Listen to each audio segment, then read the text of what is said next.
Test 1, 2, 3. Brad's art tip for the day.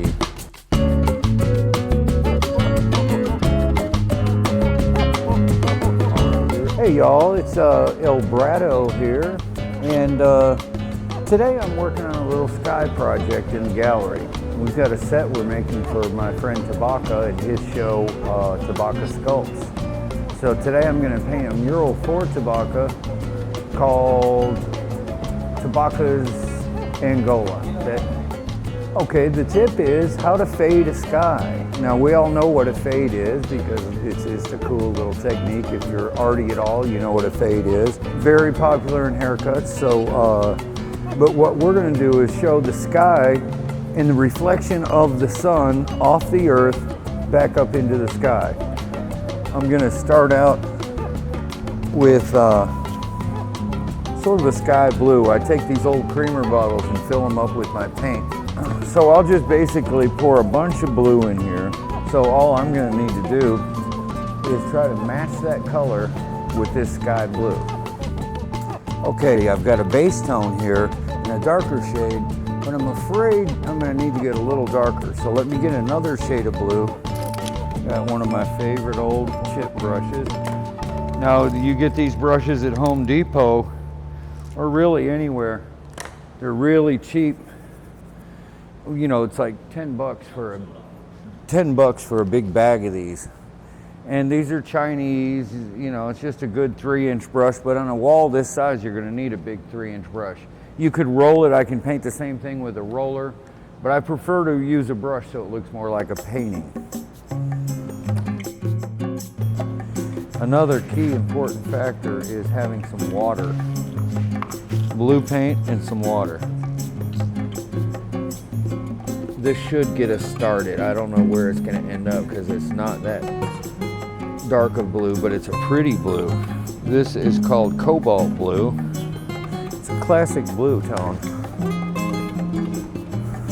Pouring it in here and making it super wet. One thing that's going to do is extend the drying time and help me move the paint around a lot more on the painting. One thing you definitely want to do is invest in a nice drop cloth. What I'm going to do is just see where my blue is at. And I usually would start from the top, but what I think I'm going to do, this color isn't quite dark enough, so I'm going to start in the middle. I think it's going to fall right in here. As I was thinking, that's about right. It's going to dry just a little bit darker than this. Okay, now I'm just putting some color in here to kind of get a feel for where I can go with this. Not scientifically accurate. Missed a spot. Nobody knows. Keeping it wet helps me blend the colors. If this was oil paint, it'd take about a month for it to blend. But since it's not, it's going to only take about 30 minutes. Let's see if that works at all. If it's not even, it may not be deep enough blue. See, it's not really deep enough blue. It's darker blue, but not the deep color I was looking for. If it's not the exact color, it doesn't matter. You just a little bit of it come back through. Now I'm really slopping a bunch of paint on here because I want to slop it on, try not to spill on anything, but mostly slop a bunch of it on and move it around. I want it on there nice and thick.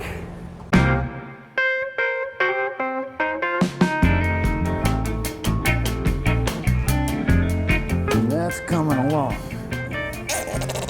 Sorry, excuse me. Sorry. Oops, spilling paint. That can just be where the clouds start coming in there.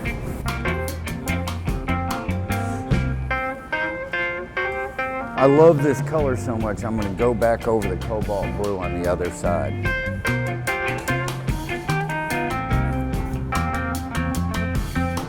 Now normally if I was doing a smaller painting I'd go ahead and put some clouds on there, but since I'm mostly concerned about all the fades looking cool and natural, I'm going to wait until it dries completely to put the final cloud on there. I'm kind of testing where they might go with this blue paint, and it's funny because the sky can tell a story. It tells you where the light's coming through, where the wind is blowing, just by the clouds. And you know, humans are used to looking up at the sky and telling what the weather is. So now the next stage is I'm gonna take a bigger brush and I'm gonna paint the highlight of the sun reflecting. You can see where I've already done it here. But while this is relatively wet on the bottom, I put some white in here and we'll have exactly what we need. Since I know this is the horizon, I'm gonna create this story. This is the fun part. You can see I've kind of got a story coming in where it slips back into the background.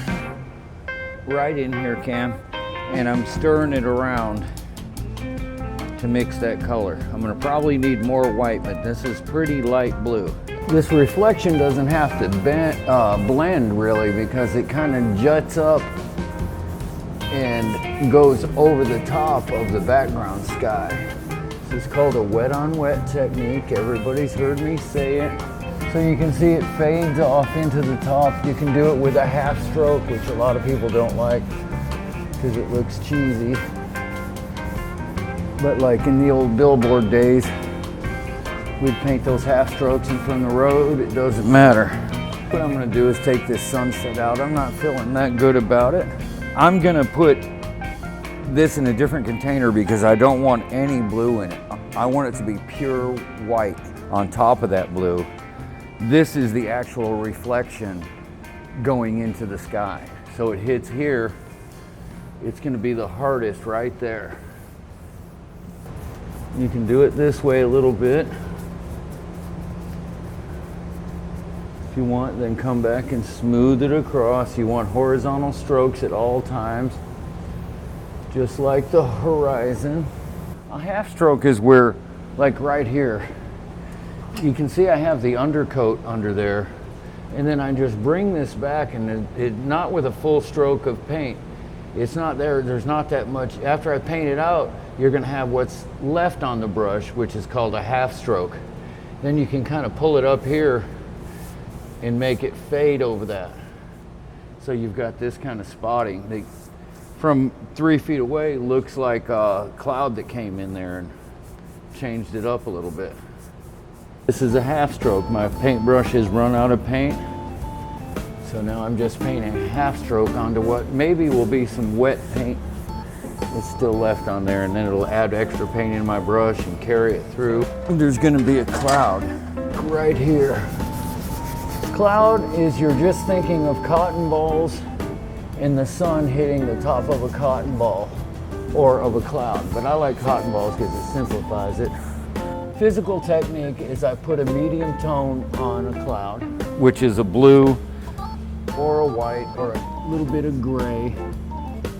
Then I come back in with this highlight, like I'm imagining the sun hitting the top of that. My wrist is just wiggling.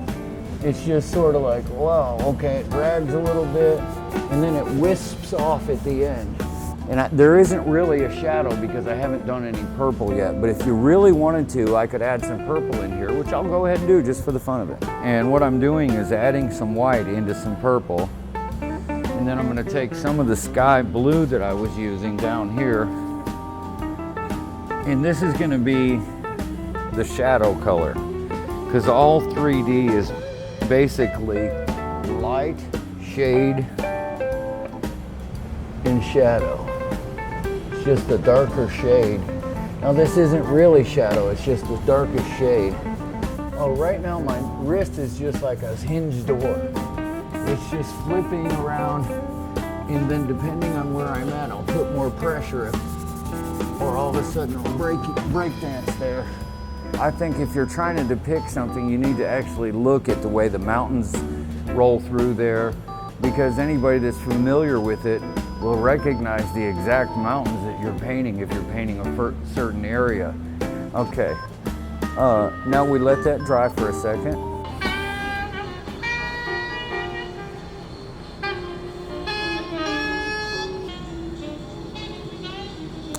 It's super important to have some good tunes while you're waiting for paint to dry. I know it's gruffers. All right, now what I'm gonna do is I kind of like that, but I'm going to add some white clouds in there.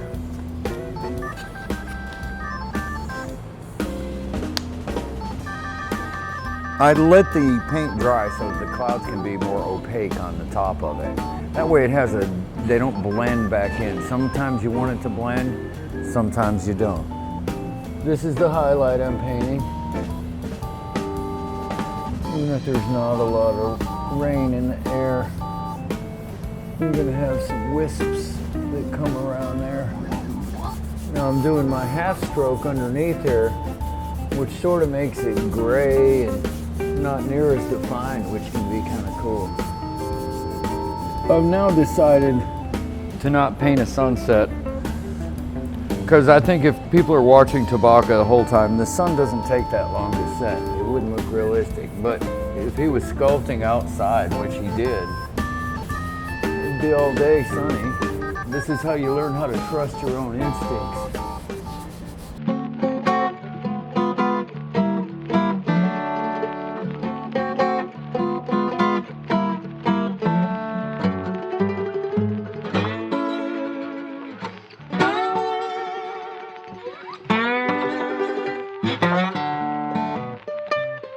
Now we step back and see what it needs. It's still the half stroke, but it's just how you're controlling that half stroke. It makes it a little bit unnatural. A lot of skies look too phony. You see these pamphlets you get in your mail about Jesus coming back to the world. A lot of those skies are overpainted. It's not real, doesn't look real. Well, so it's been half an hour and now we have a whole sky on our wall. The next thing to do is just paint the landscape in, but I better research some Angola before I do that. And if you want some more tips or you're trying to learn how to paint at the house or on a piece of canvas, check us out, send us a couple ideas, check us out on Facebook, subscribe to our YouTube channel, and just get involved and let's have a good time.